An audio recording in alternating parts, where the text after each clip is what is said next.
Officials in Maine are holding a news conference right now about the search for the gunman. Let's listen. Can I see your packet? Time. I extend my deepest appreciation for all of our law enforcement partners who have responded from literally around this nation. Again, I will ask the community to be as patient as possible with this process, realizing that there are many moving parts and coordination of efforts involved between multiple agencies. We will attempt to provide as much information possible as this investigation proceeds forward. I would also like to acknowledge and thank the many businesses, restaurant owners, individuals who have provided meals and other essential items to support an investigation of this magnitude. Following this press conference, details will be shared regarding counseling locations, where somebody can make a donation if necessary or asked, and the hosting of several different vigils. On behalf of the hundreds of law enforcement officers who have descended upon our great city over the last 3 days, we want to extend our heartfelt support as well as our sympathies to the victims and families involved in this senseless tragedy. Thank you, and I'll turn it back over to Mike. Thank you, Chief. I appreciate that. So I guess for starters, I want to make sure that we always take a moment to acknowledge the victims, their families, and how this is negatively impacting the state of Maine, the city of Lewiston, and really our entire country. We know when these things occur around our country, we are all so incredibly focused on what happened, and then we try to get to the why. And there are certainly times when we can't quite figure out the why, because every one of these situations is so tragic, so outside of the norm, that it makes it difficult for community members of all types in all locations, East Coast, West Coast, it doesn't matter, to fathom how these kind of things can occur in the greatest country in the world. So we're going to continue to work towards that. And as a piece of this, I wanted to come in and really speak to the partnership that we are committed to have with you. And as we start to really flow into an operational period, we have more of a pattern to see what we're doing day in and day out. I'm going to commit to you to have a morning briefing every day at 10 o'clock right here in this location. As you can imagine, some of those briefings may be longer than others, but I want you to know that you're going to see us in the morning. And we're going to go over what happened overnight, and we're going to kind of talk about what the plan of the day is. And I'll speak to that plan of the day here in just a second. I would also say that we will certainly be considering afternoon briefings as well.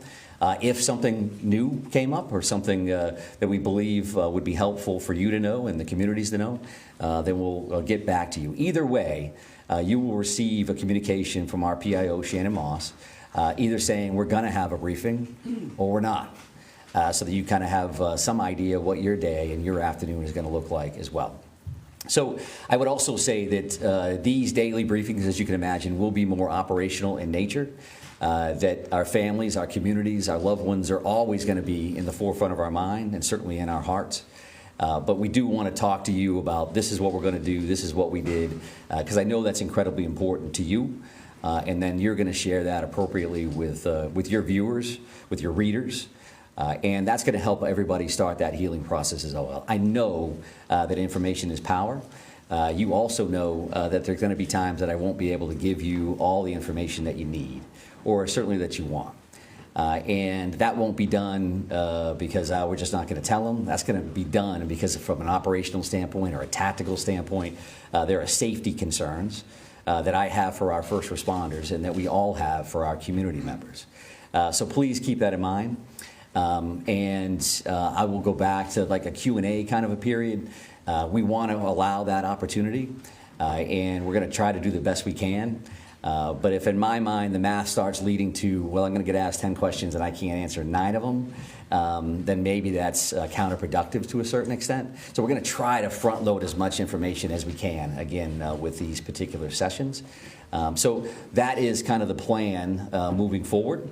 And to speak to today's briefing in particular, I would tell you that the overnight hours, and we are on 24/7, and we will be, until the suspect in this case, again, is brought to justice. So overnight, our officers, our investigators, and that's investigating, I say our, I'm talking about local, county, state, federal, all of our partners, been continuing to work 530 plus tips and leads that have come in from the general public, from a number of communities, a number of different relationships. And as you can imagine, those vary greatly. Depending on that individual's knowledge of what happened and what they want us to do about that. So we're continuing to check those things off the list as we go. We're also continuing to do searches at the two primary venues here, the one being Schmedji's Bar and Grill, and the second being the Spare Time Bowling Alley. I will tell you that it's going to be easy to think, well, how come, what's taking them so long to work these scenes, right? And because everything we watch gets solved in an hour and it's all taken care of. But in order for us to do our jobs, to be professional about what we do, be respectful of the victims and the families that we're working with, in the process within which we work, we have to take our time. We're going to be processing every square inch of these facilities. Not only do you have the victims in question, but every one of those rounds that got fired need to be investigated. Every one of those cartridges that lays on the ground needs to be collected. The vehicles that are in those parking lots, everything that we do around this, we need to be careful, we need to be professional, and that's what we're committed to do. So I would expect that we're still days away from completing those particular investigations, those particular crime scenes. So you'll continue to see us at those locations without question. And because of that, there are also affidavits, and affidavits are essentially the first step in a search warrant or an arrest warrant or whatever that looks like. So we're continuing to draft affidavits ultimately for search warrants around any kind of digital media that we're hoping to attain or investigate. That could be phones, that could be computers, that could be video from any location. So our officers, our investigators continue to work on that material. And so that's a lot of that stuff overnight, as well as using that 3 o'clock, that 4 o'clock in the morning, using that time frame to kind of plan out what the next day is going to look like. So we've tried to get some people rotated through for operational periods. We're going to get them some rest. Now let's plan what the next day is going to look like. We have a morning briefing, which kind of kicks off and says, this is what's going to happen. We need a team to go do this. We need a team to go do that. This is who our team leads are. This is the process. And then we let those folks loose to go do the good work. And we're going to try to share some of that information with you.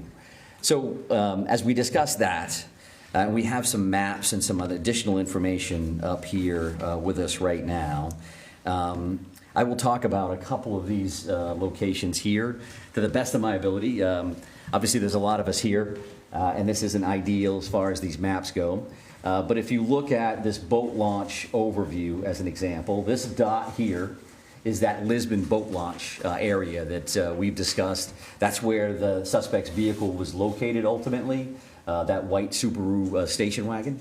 And I will also say that we'll have these three primary maps, but this QR code here, and whether you can get it from your seats or come up after the fact, will give the digital version of those, so you have those readily available. You certainly understand how all of that works. So we talk about that boat launch area, and that particular location is 501 Lisbon Street. Pejebscott Landing. Pejebscott Landing is at this location. I believe we have some of our friends from the media that are out in that area now. And what will happen in this general location today is that we will be putting divers in the water along that Androscoggin River, which you see here. And that's going to look like a couple of different things. So the very first thing that you're going to see out there is you're going to see some air resources that will fly over this particular area. And they're looking to see what can we clear from the air. Do I have to put divers in that particular area, or can I tell from the top, based on the current and how muddy the water is and all those other things, can I see to the very bottom here? So that's going to start this entire process. Then there's going to be some screening and some divers that are actually in the water that may start on this side by the boat launch and will continue on this side. I would envision at some point that we'll be moving over to these particular locations here for ground searches as well. So that's gonna look like a bunch of different things. So they could be dragging a diver behind them, literally, while that diver is checking for evidence, checking for potential bodies. And I would also say that while this is going to look like a major focus today with a lot of people, we have a lot of other irons in the fire. So I'm not here saying that the suspect, we know the suspect is in the water and this is what we're doing. What I'm telling you is you're going to see a lot of activity here, and I'm going to tell you that in advance. We've got nothing to hide in that regard at all. So then you're going to have some sonar as well that's going to be utilized here. And that can look like a couple of different things. A remote operating vehicle, an ROV, is divers could use that. And that will look like a pod under the water. And that is looking for sonar, so picking up shadows, if you will, of what does that look like? Could be a log, could be anything under there. And our divers, that dive team, and that, when I say, again, our divers, that's going to be teams from all over the place. Our Maine Warden Service is heavily involved in this. We work with them all the time. The Maine State Police dive team will be in the water and will be leading this initiative. So that's what we'll see here with a couple of different kinds of sonar. And then along the shoreline, you're going to see a line search, if you will. That means literally officers on line as they're working that shoreline. And of course, they're looking for evidence. They're looking for anything that may help them down the road. Now, I say you'll see this because for us, we want to make sure that we're working with you. So there is a church parking lot across the road here. And there's also some parking available on this side of the road. Mark Laddie, who is the PIO from the Maine Warden Service, and some officers will be in this area to assist. So if you decide that you want to go to that location to pick up video and see what they're up to, then I think there's some parking opportunities here. This 196 can be busy. This area here happens to be pretty low speed. At least that's what the speed limit is. So we're going to be around there to try to keep that as safe as possible. But we want you to be mindful that we may ask you not to stand on a railroad trestle, or we want you to get your coverage. We want to be partners with you. However, you're not going to be able to have full access to that site. I think that's common sense. And we want to make sure that you can do your jobs and we can help you facilitate that. So you're going to see a bunch of people in that area, that 531 Lisbon Road. A couple of these other locations, if we start here, this is the bowling alley scene. This red dot is actually where that is. You all understand that. We will have some additional officers there checking this wood line and continuing to do those sweeps, those searches. There was a lot of shots fired in these locations. We want to make sure we have all the evidence humanly possible. And then this is far from ideal, considering it's directly behind the podium. But this is... Can we do that? We're jammed in here with the wall. Yeah, we may lean towards that QR code. If you can't see that, I apologize. We'll have to take a look at this particular option in the future if this works for us. But the bar and grill here, there is a red dot, and you can see some wood line around that.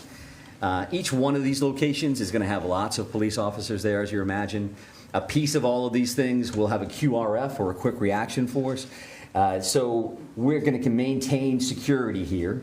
Because clearly, as you realize, the suspect in this case is not in custody. That continues to be our focus. And I think if you look at these two things, we have an investigative bucket with a great deal of resources that are investigating the crime, what occurred. And there's clearly an apprehension team here with a lot of folks that are involved in that. And of course, they're going to intermingle. That's a given. But I think in this scenario, I want you to keep those two things in mind.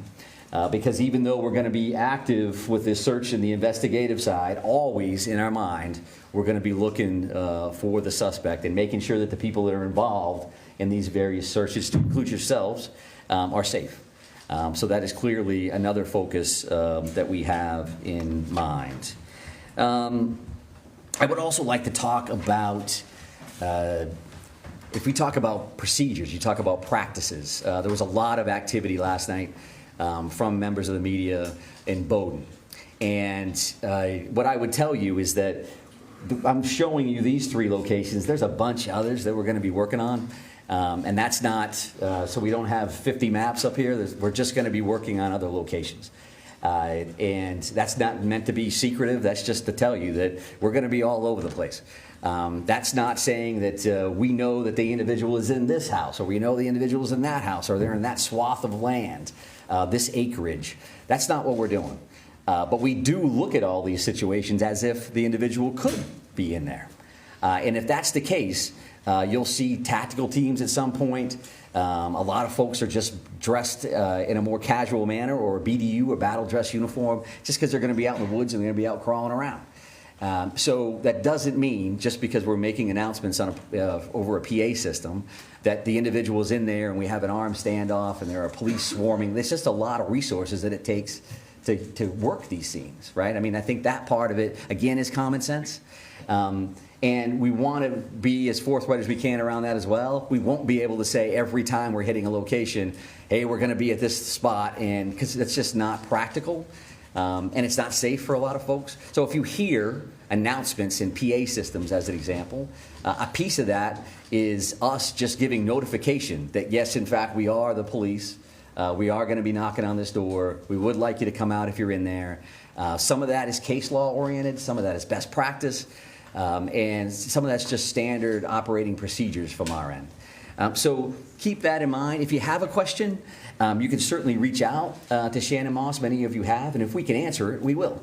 It may not be immediate, but we're going to do the best we can to do that. And I think we'll be better at that, again, as we kind of get into this flow. Now we know what we're working with. It's starting to settle in as much as a tragedy like this can. And again, we want to be good partners with you across the board.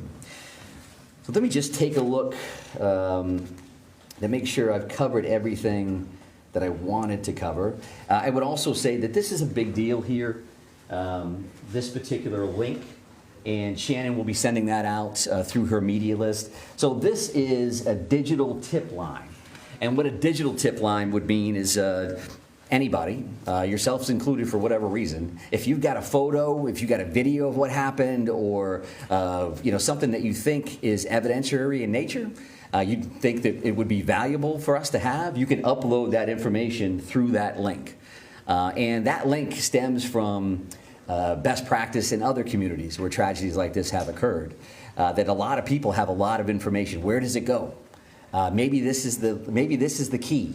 I don't think they know that. Or they probably do know that. 75 other people sent it to them. Send it to us anyway. And we want to see that information. So that's pictures, that's video, that's any of that kind of material to that particular link. And again, the QR code is something that we already talked about from a mapping perspective. I would say that our ongoing victim services efforts, that is something that we're working with victims' families, the community as a whole, and we are working with families that have currently been notified. We're continuing to identify victims in this case, and as those occur, additional resources will be available to the general community. I would say, again, as a little bit of a reminder, some searches you may see, well, why does that search have an armored vehicle involved, and then they're walking along the river shoulder to shoulder. Some of those are going to be tactical ground searches versus just a kind of standard line search or grid search. The Maine Warden Service do this stuff all the time. They're incredible, searching for people, and incredibly valuable for us as it kind of expands out to evidence in many of these circumstances. We do clearly continue to have air assets, whether that's helicopters or planes. Just because they're involved, again, as we mentioned here, right, that's going to be an overview. They're just flying over that site. They may be hovered someplace else. Is that because we found the suspect? That's not a guarantee that that's the case at all. I would also tell you probably new information. Initially, that first night, we had 70-ish or so witnesses. The FBI has been incredibly helpful with things that may sound as simple as you got to transcribe 70-plus witness statements. They're bringing a lot of resources to play, and so we're continuing to do a lot of that work behind the scenes as well. I think that the shelter-in-place order, right, that's currently in place for Lewiston, Auburn, Lisbon, and Bowdoin. When you hear the names of those communities, obviously you know that a lot of our focus, a lot of what occurred in those communities, whether it's Bowdoin because that's where the suspect's house was, Lisbon where the car was located, or Lewiston, Auburn. Some conversation earlier about Auburn locations, and Lewiston where the focus of those first two tragic active shooter situations occurred. That's an ongoing conversation that we'll have every minute of every day. Does it make sense that those orders are still in place? And can we relax those, change those? They have not been changed in any way at this point. But we realize that we want to keep our community safe. So that's again, the forefront of our minds. But we know that a shelter-in-place order in general, similar to orders around COVID, can have some negative impacts on families and going to school and businesses and all those other things.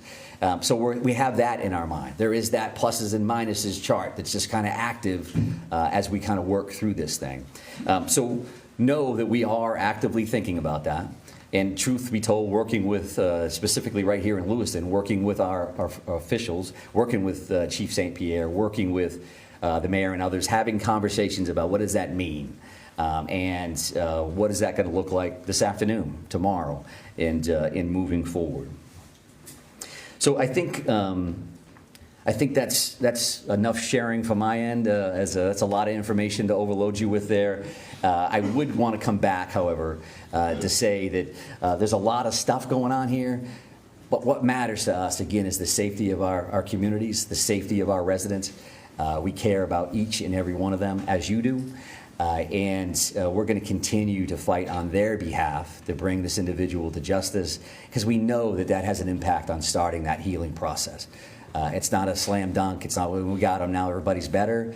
This is going to take a while, right? It's going to take a while for communities to work through. It's going to take forever for families to work through. You lose somebody that you loved. That's a big, big deal. So I don't want to get lost in the minutia of this is what we're doing and this is a map and it's a QR code. It always comes back to this other stuff for us. So again, we're going to try the Q&A deal and see where we go. Go ahead, right here. There were reports that you all found a note at his home. Do you know the contents of the note, and can you share that? Yeah, so we've heard the same thing, and there was a note at one of these residences. I'm not prepared to really talk about what that included. And I think that's probably, again, a common sense answer because that does involve, is there a mindset here? Is there a motive? What did that entail? So we'll definitely continue to work on that, and when we can release it, we certainly will. Sir. Right here, sir. Commissioner, so in reference specifically to what's behind you and what's going on at the river, is there any information that you have that's leading you in a direction that he may have killed himself and his body is in there, or is it just one of the possibilities? Well, I think one of the possibilities is key, right? Because clearly we don't have him located at this point. We don't have him in custody. So all of those options are on the table.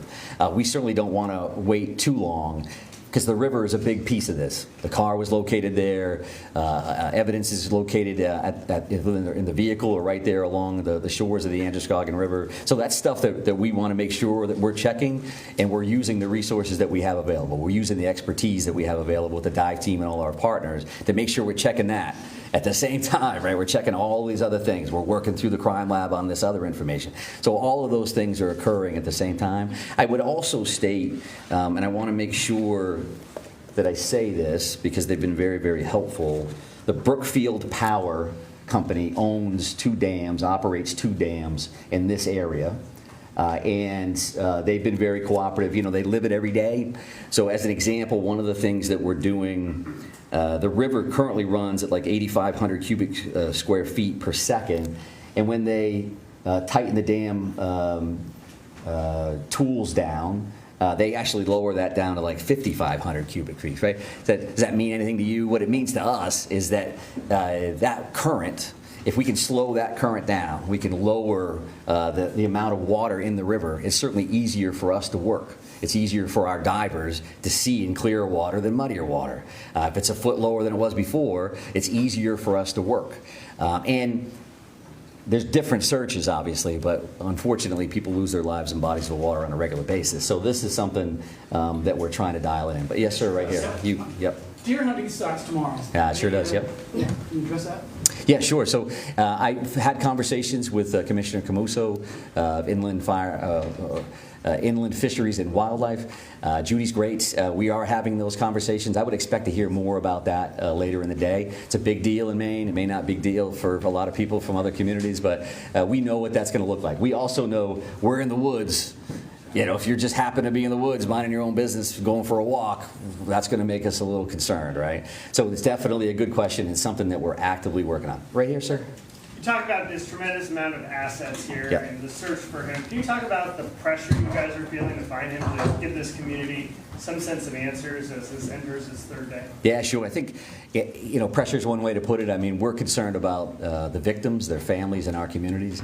I'm concerned every day, 24/7, 365, at this point for 30 years. That's why I got into this business. We do want to help people. We do want to make them safe. Making them safe and making them feel safe may not necessarily be the same thing either, right? Because I think our law enforcement partners, our first responders around the state, everybody is dialed in. They do that all day, every day. This is clearly a completely different animal. So for us, we want to make sure that we bring this individual to custody. But we got to do it right. We got to do it the safe way. Don't want to see anybody else get hurt, certainly our people and our community members. So we want to make sure that we do that right. We're not going to be rushed, but we're running right on that level, that we're going to work as hard as we can, as fast as we can, with as many resources as we can to try to bring some kind of closure. So, right here, ma'am. Right here, ma'am. We understand that the family is being cooperative. What are they telling you? Oh, I think whether you see the 530 tips and leads overall, I think we're seeing a lot of cooperation across the board. I'm not going to speak to anybody in particular, but I think there's a lot of cooperation. There's a lot of compassion here. There's empathy that people understand what happened here, not only to the victims, but again to the state and to our country. So people are coming forward. They are participating in the process, and that's just the nature of the beast. But I'm not sure I answered it. So go ahead and follow up. I'm so sorry. That's okay. Specifically, the family of the suspect. We understand they are cooperating. What are they telling you, and how are they helping you in the investigation? Yeah, so I won't speak again specifically to what anybody said one way or the other, but we do appreciate everybody's cooperation because we know that this is difficult for everybody. No matter how you could be the neighbor of somebody. This is tough for people to digest and understand and to try to work through. So that's a good right here, sir. Right here. Thank you very much, sir. Yep. Specifically warning. Forget about information. The family has told multiple news outlets there were warnings provided to law enforcement. Which agencies received those warnings, and did you think at any point that it might warrant a yellow flag pursuit? Well, I'm heavily involved in the yellow flag conversation overall, but the reality for today is I'm not going to talk specifically about who knew what and when. We're still actively involved in a very dynamic situation here, and we're focused on an individual that currently has 8 warrants out for murder. We're trying to figure that part out, trying to bring him into justice as well as investigate this crime. There will be a time. Can you confirm the warning, though? Can you confirm warnings were issued? I cannot confirm that one. So, Yesterday, sir, right here, yesterday, the Senator Collins said that the yellow flag law should have been enforced in this situation. So as you stand here today, what is your response to that? And also, as you stand here today, was law enforcement notified of the threats that he was making, of his condition? Were they aware of it, and what steps were taken to investigate that? Yeah, I appreciate the question, and Senator Collins is great. We have a great federal delegation that works incredibly hard on behalf of the state of Maine. I don't know exactly what the good senator said. I respect her a great deal, so I won't answer to any comments that she made. If that's her perspective, based on what she knows through the general public or otherwise, then that's fine. She certainly has the right to do that. But based on what I've seen, we're going to continue to work through that. We asked good questions. It may even have been you, sir, around the firearm itself. And there's going to be an opportunity. The ATF is here. The ATF is working with us. They have been there since the first second. There's going to be an opportunity to answer all those questions and figure out, so was that a violation or not? It's also an opportunity from an educational standpoint to talk about what that really means, what that really looks like, and what the options, in fact, are. Right. I mean, the thing is that folks want to know.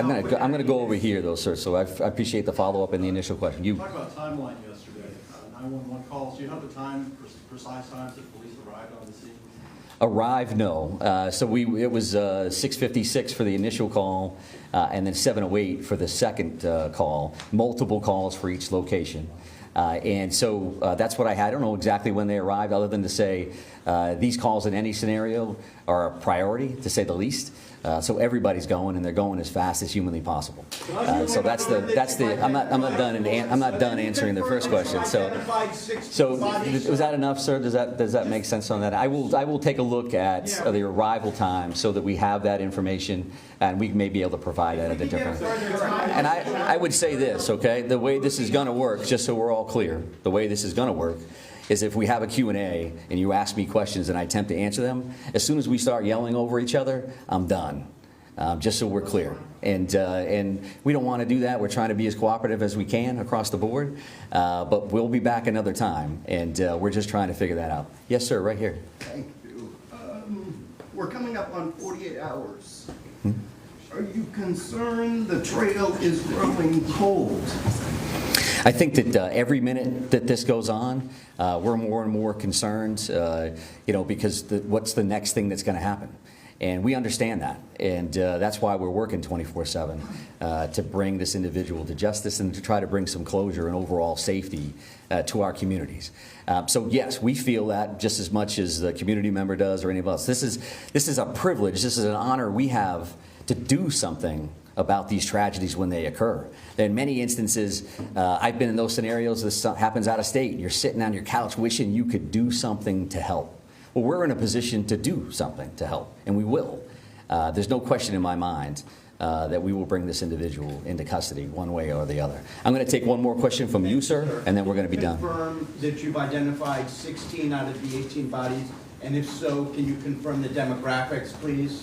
Yeah, and I think that that may be a question, the specifics may be a question for a future briefing. We have identified and notified the families of 8 of the 18 fatalities that were involved in this incident. We mentioned those 8 murder warrants, and the reason why we have 18 victims, we only have 8 of those warrants. That's because 8 of those people have been identified, and 8 of those people, the families, have been notified, which is certainly key for us to make sure we get that right.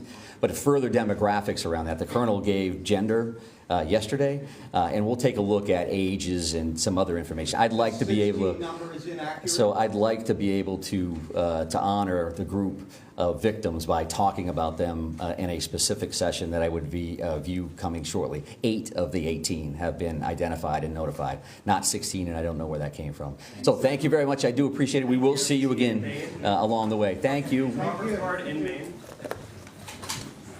Hold still, everyone. All right, officials there giving an update. Not a lot of big headlines, though, that came out of it. We know that there are divers that are going to be in the water today, 530 plus tips that have been sent in to the FBI, and that the shelter-in-place order will remain for the time being. So let's bring in Jericka Duncan, who's following this story for us. Jericka, first to you, before we bring in Elaine Quijano, who's also on the ground. What have you been seeing and hearing? I know you've spoken to some of the victims' families. What have they been telling you? They're shocked. They're upset. They're frustrated. And they want this guy captured. And I think 3 things stuck out to me at that news conference. Jeff Begay's asked a question about concerns now that we're getting, further and further away from these initial shootings on Wednesday, about finding this individual. And you heard the public safety director say that there is no question that we will find this individual. Another thing that I thought was interesting is when they mentioned that they are continuing at this hour to identify victims. A reporter asked, is it true that you all have 16 families that you have reached out to and confirmed?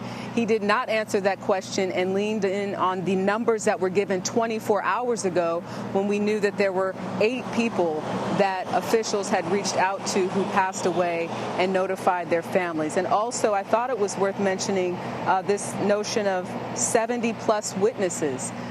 Speaking to sort of the operational logistics part of this investigation, they were making a case for, listen, we've got 70 people we're talking to.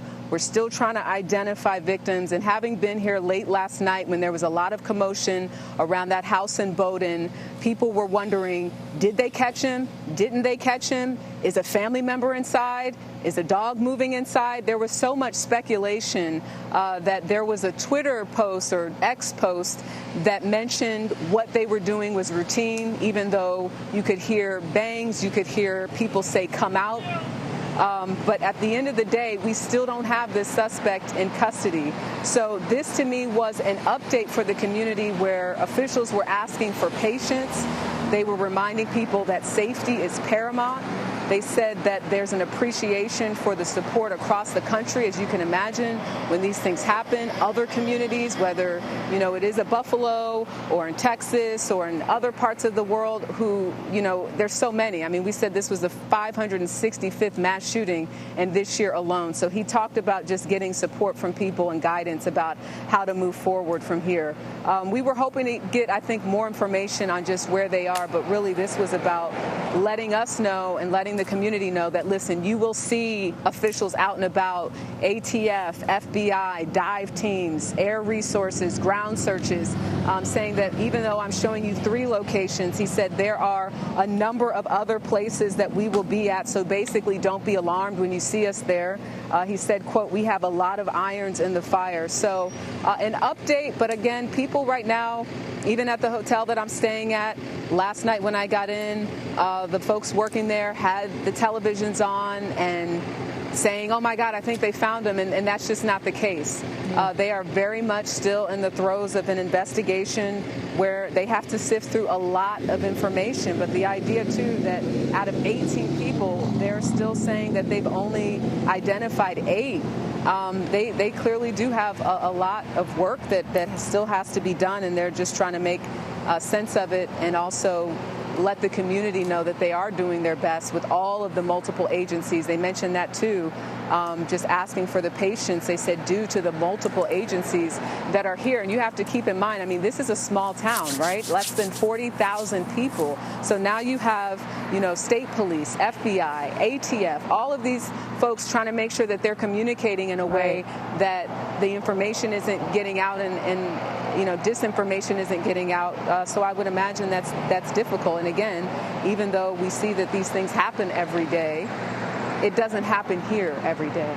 Yeah. And as you said, Jericka, this press conference seemed to be more about managing expectations for everybody who's tuning into this rather than providing a lot of updates. He said everything that we watch on TV gets solved in an hour. Right. And so all of us start to think about it that way. Jericka, Duncan, thank you.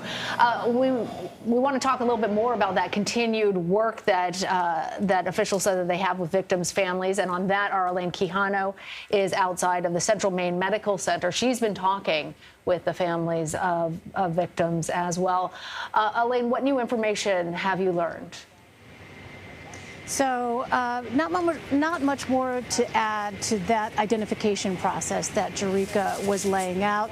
Again, notable, as Jericka said, that 8 out of the 18 fatalities that those victims have been identified. We heard the public safety commissioner there say that they are working with the families as that process moves forward. But a bit of an update here from the hospital.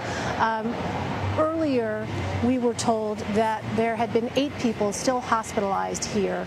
But then minutes later, got an update that it was 7 people who remained in the hospital. So we are working now to determine what the reason for that change might be. We will let you know as soon as we get that information. But that's been the development this morning that's certainly been notable from our post here at the hospital, where, as we had been speaking about, the picture of what happened here on Wednesday night was emerging more fully. We know from officials that they essentially put into place very quickly their mass casualty plans.